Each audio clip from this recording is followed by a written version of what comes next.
The last couple of days we've been talking about the Puritans and how many of them came over to this country. Yesterday we were looking at some of the things that were distinctive between the Separatists and the Puritans. And then we also began to look at in what ways they are alike, some comparisons between them. The next area we want to look at that compares the two, an area in which they were in total agreement, was their theology. Their theology could be summarized at about that same time came into existence what's called the 5 points of Calvinism, or the anachronism tulip. There was a meeting around the same time as the Puritans came over in the Netherlands to formulate this in response to Jacob Arminius's assertions that are to the contrary. This is commonly called Calvinism. If you remember last week in chapel, you heard that term. Maybe some of you didn't know what it was. Well, now you're going to know, because I'm going to explain to you what is commonly called Calvinism, but which is what the Puritans and the Separatists both believed. As I said, the acronym TULIP is what's used to describe this system of theology, and those are what the letters stand for. Don't worry if you don't get them all down now, because I'm going to go over them individually. And after I explain each point, if you want further explanation, if you have questions, make sure that you ask. Okay? The first one's called total depravity. I think you've probably heard that term before. Here's a simple definition. Man is born in a condition that is sinful in every part of his being, and is therefore unable to perform anything that could be considered spiritually beneficial. So man is born in a condition, in a state of sin, in the sin nature, and it pervades every part of him to the extent that there is nothing that man can do which is of spiritual benefit. He's unable to do it because he is not spiritual. He is natural, as Paul talks about in 1 Corinthians. All right, do you understand what they're saying here about total depravity? I'll give you a little more explanation here. The issue is how far did Adam fall? You all know about the fall. That Did I tell you about my friend? Yeah. I told him, look, you're sending me 19 messages in a row. And he doesn't understand. I need to call him and talk to him. But for some reason, every couple of lines, it ends up being a different message. So they come in a rapid succession. Okay, let's get back to Adam. When Adam fell, what happened? Well, the Arminian view, and this is what the Calvinists were reacting to at the Council of Dort in the Netherlands, about the same time that the Puritans were coming over, as I said, says that Adam fell, but not all the way down to the line of inability. Man still has some ability spiritually, so man can still do things to get himself to God, or that will bring him to God, bring him salvation. The Reformed view, coming out of the Reformation, this is what the Reformers all believed. Luther, Calvin, Knox, and go on Bucer. They believed that the fall of Adam brought man below the line of inability. So he is down below what is he is able to do. Okay, does that chart make sense? You understand what that chart is saying? And really, Calvinism goes back to Augustine. If you remember in world history, we talked about Augustine, and who was the guy that Augustine was arguing against? Pelagius. Yes, thank you. And so it's really the same thing again. Both Augustine, Calvin, the Puritans believed that Adam, in his original sin, passed on to all of humanity a corrupt nature and the guilt of sin. So Adam's sin, his original sin, brought about inherited sin, which results in both a corrupt nature and guilt. So we are guilty and we have a corrupt or sinful nature. All right, that's the idea of total depravity. Do you have any questions about what they mean by total depravity?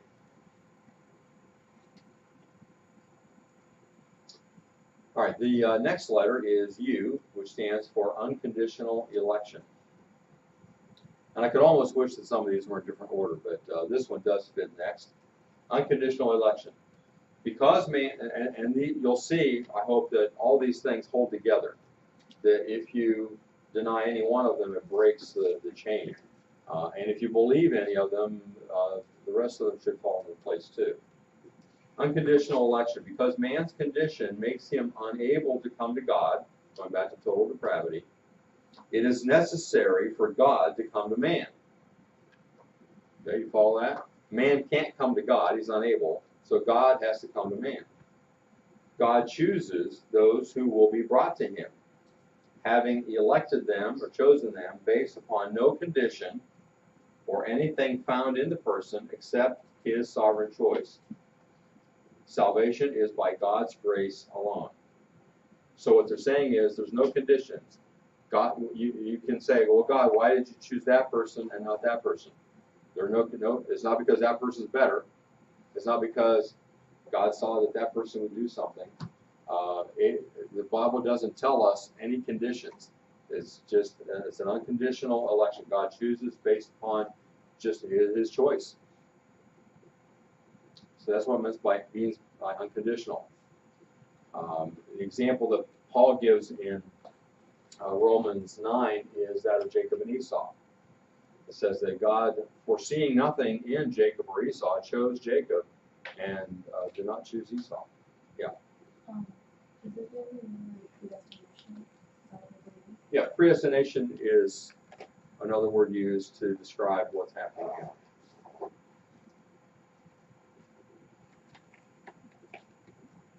Now, the word predestination literally means to put a circle around something. So, you know, whatever's in that circle is what you're choosing, or you put a circle around those things that are being chosen. Okay, any questions about unconditional election and why it's necessary if you believe in total depravity? I want you to understand the connection there.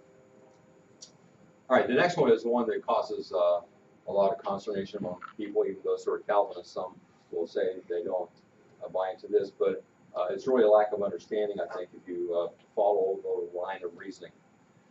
Limited atonement says that Christ's purpose in dying on the cross was to accomplish the full atonement of all those who would be saved. So his purpose was to, as Joseph was told, name him Jesus, for he will save his people from their sins. His purpose was to save those that would belong to him. Therefore, it could be said to be limited to the elect. That's not saying his death wasn't sufficient to cover the sins of everybody who's ever lived. It's saying that wasn't his purpose. His purpose was to save those who have been chosen by God to come to Christ. Okay, any questions about limited atonement? But basically saying that Christ died for only God chose 5 people out of his realm, and so Christ only died for them, and then bring ones that could go to heaven. From the standpoint that was his purpose in dying. His purpose in dying was to save those that God had chosen to be his. Otherwise, and the Puritans would have argued, if Christ died for everyone, for the purpose of saving everyone, then he failed miserably, because everyone's not saved. So his purpose apparently cannot carry out his own purpose. He's unable, he is not powerful enough to carry out what he desired to do.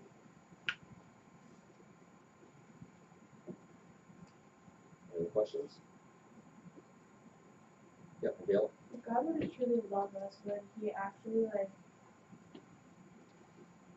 create us to die for no reason? Would he actually create us to live life full of we love God, we love Jesus, we believe we'll never saved to get to heaven, and be like, sorry, I didn't choose you? If God is love, would he actually do that? Okay. You're asking several questions there together. I'll try to separate them. First of all, I got to think how you asked it. Would God? Well, let me go to the last question first. So you're kind of assuming that a person could trust in Christ and have every confidence that they belong to Him, but when they get there, suddenly realize, oh no, you weren't chosen. That is not what they're saying. In fact, remember, they said that one of the things that distinguished them from Roman Catholicism was that they had a confidence in the rebirth. They felt you could know that you were saved and that you had experienced regeneration. So it's not about God fooling you, but we also have to keep in mind that Jesus talked about those that would say to Him, "Lord, Lord, did we not do all these things? We cast out demons in Your name." And Jesus says, "Go away from me, I never knew you."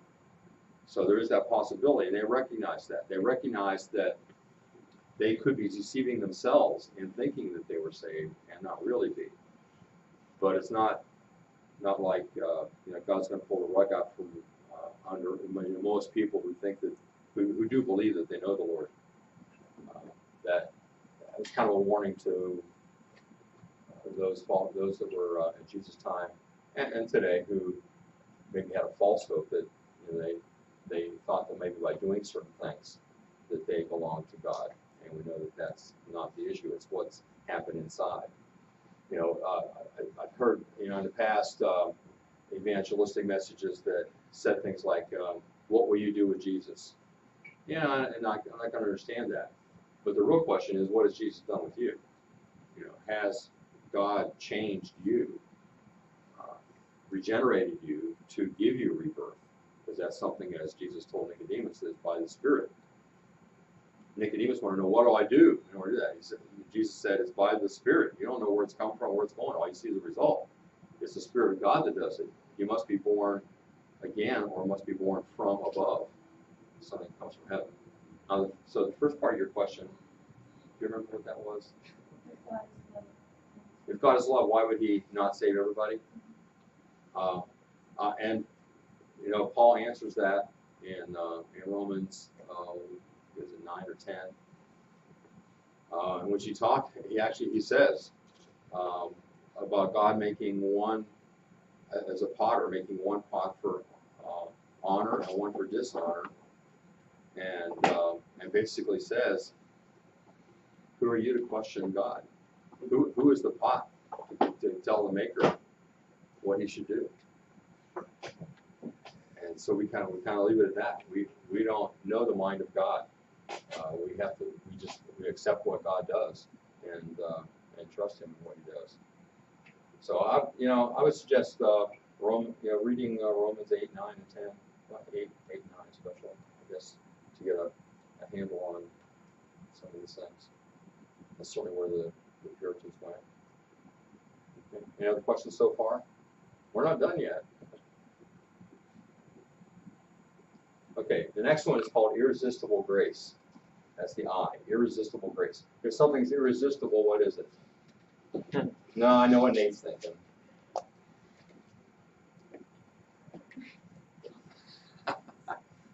I want that piece of pie. It's irresistible.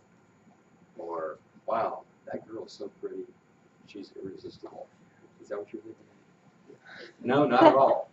Okay, I'm putting thoughts in his mind.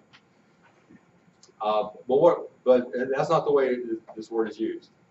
If something is irresistible, that means it doesn't resist what's happening to it. All right, it's not something like, oh, I got to have that. So that's what it means by grace. If you notice the comic book here, Calvinist romance, baby, your name must be Grace because you're irresistible. No, that's not what it means. It means this: since God is the one who sovereignly initiates salvation, you understand that? Because man's totally depraved. He can't come to God. He has no ability to do so. So God has to choose him. God has to work on him. And then when God does that, when He initiates salvation, His will is always accomplished. Those whom God the Holy Spirit draws to salvation through regeneration do not resist such activity, but respond in faith. Do you understand what he's saying there? If God chooses someone to be a follower of Him, to be in His family, the Holy Spirit acts upon that person and makes them alive spiritually. And when that happens, no one says, no, I don't want to be alive. They respond in faith. Faith is a natural result of having been regenerated. It naturally happens. It doesn't not happen. Jesus illustrated, just after he talked about these things in the Gospel of John, he illustrated it by the life and death and resurrection of his friend Lazarus. Remember that? When Jesus went to the tomb of Lazarus, and he said, Lazarus, come forth. At that point, he infused life into dead Lazarus, right? Into his dead body. His body was in there all wrapped up, right?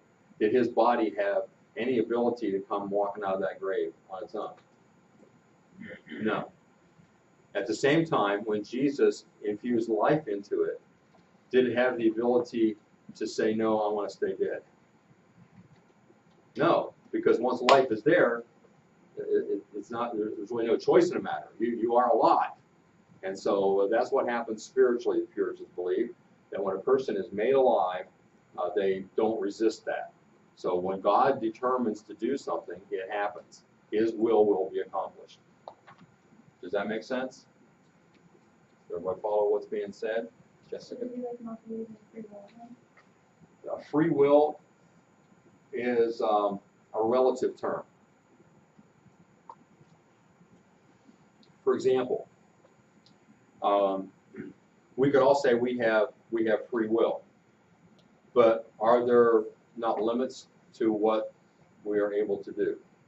For example, if I have the will to flap my arms and fly, does that necessarily mean I can do it? No.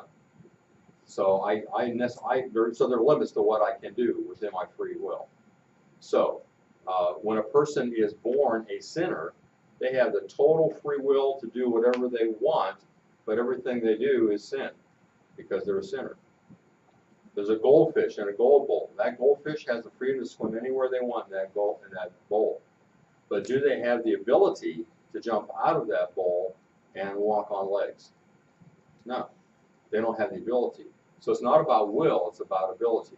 When a person is born a sinner, they have a sin nature. They do not have a spiritual life. So they are unable to do those things which require spiritual life. It's a constitutional thing. All right. So there's free will, but everyone's will is limited in some way, and spiritually the will is limited to only doing that which is in disobedience to God, and unless God regenerates, makes alive a person who then responds in faith and now have the ability to do things which are in obedience to God. Did you follow that? Mm-hmm. It can be complicated, and I know I talk in long sentences.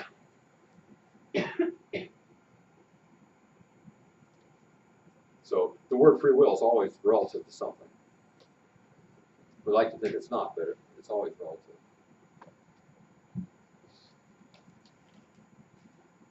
Now what you're wanting to know is, do you have any part in your salvation? Is it up to you? That's really what people want to know when they ask about free will. Is salvation up to you? Well, if you are spiritually dead, then what could you possibly do?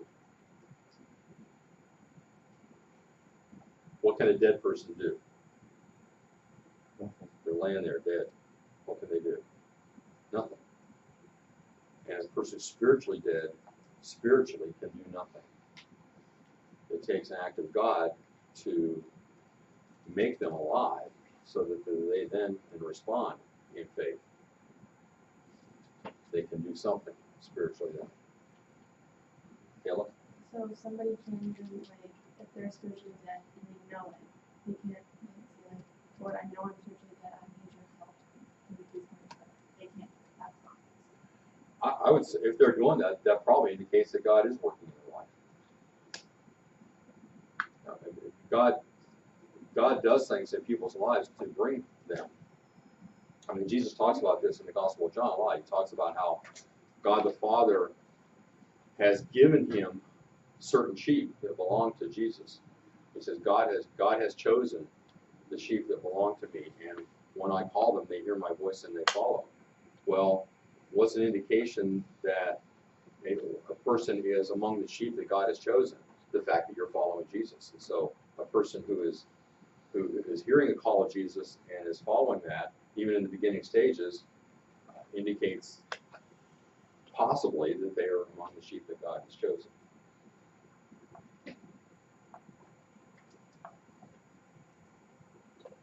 And then Jesus says, and what the Father has given me, no one can take away.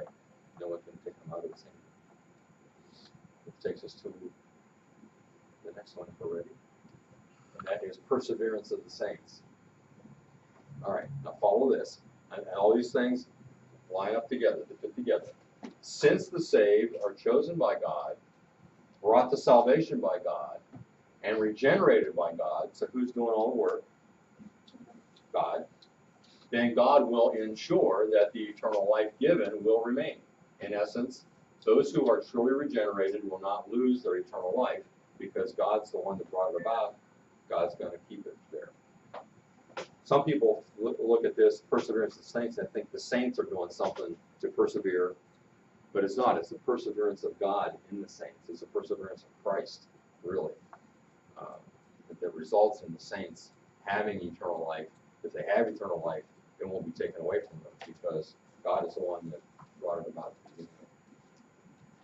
So, contrary to the Arminian view, which says, I do something to get salvation, therefore I can do something to lose it, the Puritans would have said, I didn't do anything to gain salvation, it was a gift from God, therefore I can't do anything to lose it.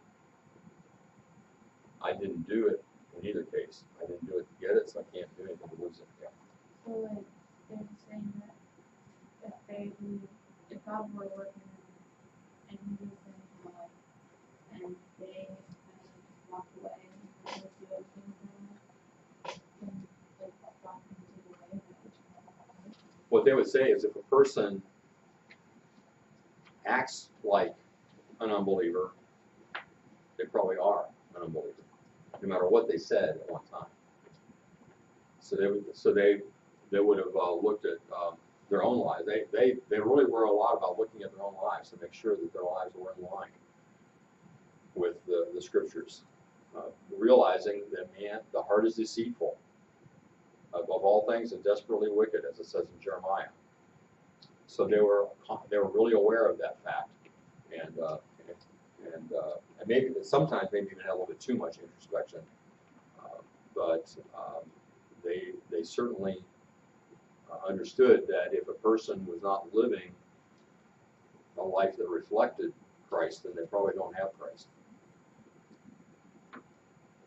Now that's not to say that a person might kind of walk away for a while and come back, because we are told that we're to go after those that wander away and bring them back. But if they refuse, that may indicate that they never really had it. You have another question? So most I want you to understand how the Puritans thought.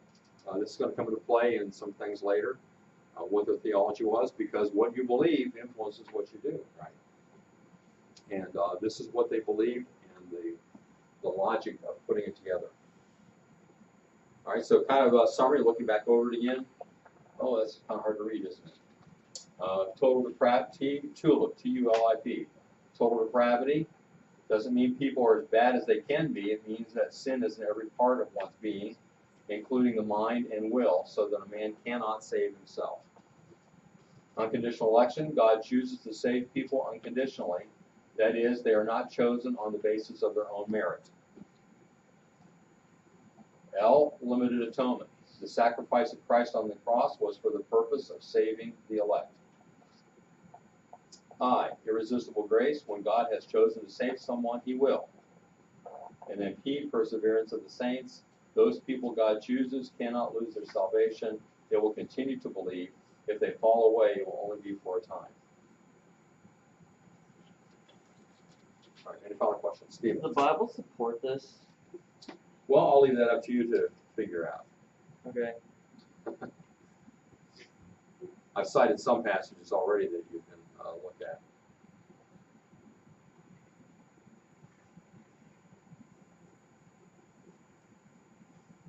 They certainly would have said, yes, they were very biblically oriented.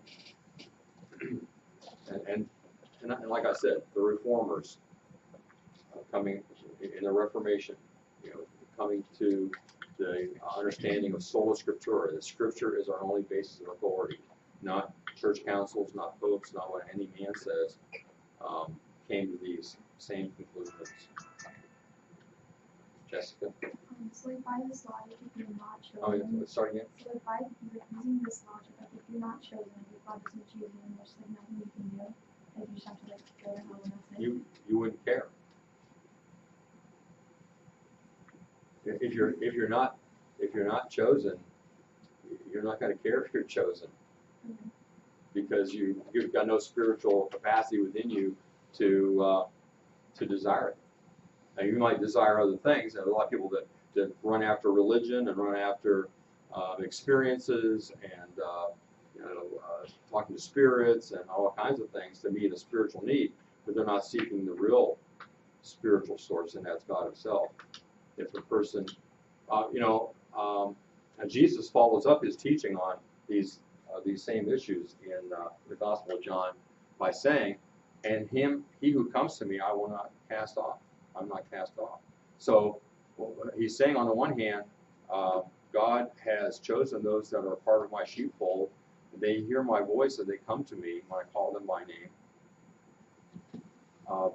But I don't want you to get the idea that then eliminates all you people. You can't. It's impossible for you to come. No, if you come, I'm not going to cast you out, because if you're coming, it probably indicates that you're hearing the call and you're responding. Gilla? So I know you mentioned the beginning to total depravity, but if total depravity is true, does that mean that the baby guys does like that because it has no option to? Would you mind if we skip that question and deal with that privately, because that's a very emotional issue.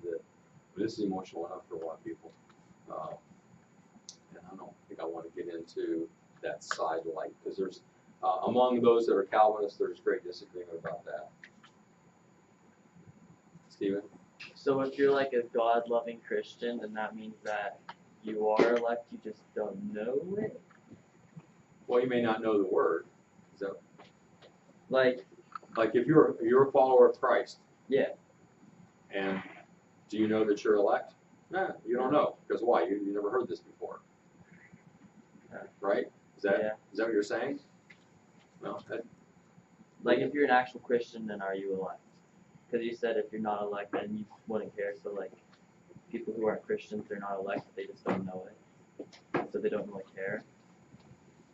Because they don't believe it anyway. Yeah. So if there's no way that you are a Christian and you're not elect, but an actual Christian. If you are a true follower of Christ, then you are elect. And you're saying whether you know it or not. Yeah. In other words, whether you know the term or not, or whether you know the concept or not. If you're a follower of Christ, then you are elect. That's a word that is used throughout the New Testament. Now, in many of the letters, to the elect, to the chosen. Ephesians, you're chosen in Him before the foundation of the world. So those are all talking to followers of Christ, indicating that they are elect or chosen. Is that what you're asking? Yeah, it's kind of like, so it's impossible. Oh, sorry. Are you saying it's possible for somebody walking around and be elect and not be a follower of Christ? Yeah, like that. Because they will sometime in the future follow Christ. But if going back to irresistible grace, if a person is chosen by God, God will save them. It may not be today, it might be next year or 20 years from now, but God knows, He knows whom He has chosen, because it says that we were chosen before the foundation of the world. Before He ever created the world, He had in mind who His elect would be. Okay. And He'll bring them to salvation. That's a surety. That's something that will happen. Yeah, Sarah. Okay, just to clarify, so basically if they don't have a desire for God, it's probably because they aren't elect, so they're elect to have a desire for God. possibly, although there are some people that don't have a desire at one point in their life, and then later on, God works in them. Immediately I thought of John Newton. Remember John Newton? How many of you remember John Newton? He was the guy that was captain of a slave ship, wrote Amazing Grace later on. When he was captain of that ship, and throughout most of his life, his mother was a Christian, prayed for him, gave him a Bible and everything. He totally dismissed it, wanted nothing to do with it. But he suddenly got in a situation where he began reading that Bible, and God changed him. Changed his attitude. So that he then eventually became a pastor, influenced William Wilberforce, who worked to get rid of slavery in England. He wrote Amazing Grace, and so on. So his attitude changed. So you can't always look at somebody and say, well, their attitude today is this, and so it'll never change, because that's kind of what regeneration is a total change. Look at Saul of Tarsus. Did he look like he was ever going to become a Christian? Absolutely not. He's out there killing Christians. But what happened? God changed him. He changed his heart. And that's some of those dramatic instances that we know in history and in the Bible. Okay? You guys are asking good questions.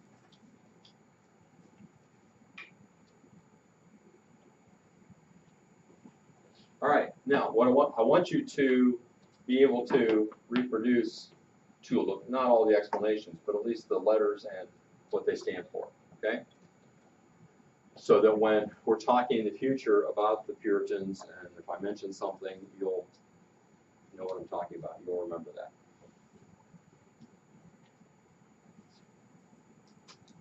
I want you to turn now in your notes. We're going to look further at the theology of the Puritans and how it affected their thinking.